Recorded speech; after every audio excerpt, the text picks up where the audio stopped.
it one step further.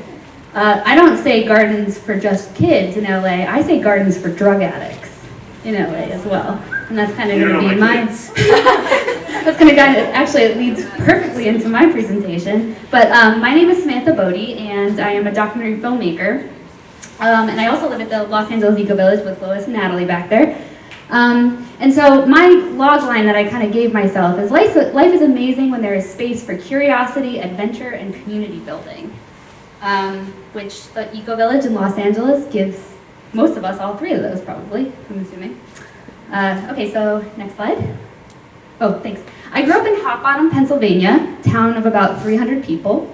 And then in 2008, I moved to Los Angeles, a town of about 4 million people. And I became a video editor. So I spent a lot of my first years in an edit bay, but then I became a horrible drunk, right? So I was spending 16 hours a day at work. I would go home, drink myself silly, go to bed. The next day, wake up, go to the edit bay drunk still. And just kind of repeated that over and over and over again. Until in 2014, I kind of came to a crossroads in my life. And I was like, well, I could either, keep being drunk and doing work for other people, or I could get sober and start doing work for myself. So I transformed my addiction into other addictions. So the first one was water. I made a film about the aqueducts, the Los Angeles aqueduct. I walked the whole thing. Second one was the Yukon River. And then I moved on to the Eco Village, which is now my latest addiction. My life is full of supa suppas, work parties, Lois kissing chickens. And it's because of this community that I have been able to grow and thrive, and I'm slowly moving into the next phase of my life. Here's me filmmaking, here's me hanging out with people on a river.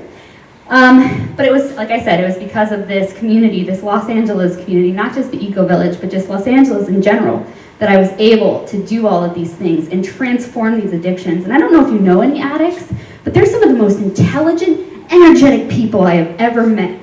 They have so much energy, and when they get sober, they just have all this nervous energy. So I was wondering, how can we take all of this? So, sorry, I'm getting ahead of myself. My rural community, I've lost a lot of friends to this disease, addiction, alcohol addiction, drug addiction. And so I got to thinking, what was different for me than for them?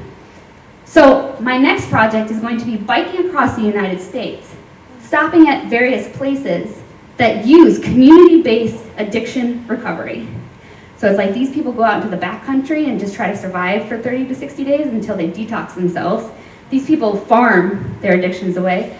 And so I have this piece of land in Northeast Pennsylvania that I would like to transform into an intentional community that caters to drug addicts and alcoholics, specifically through soil and growing things. Yeah, so that's it.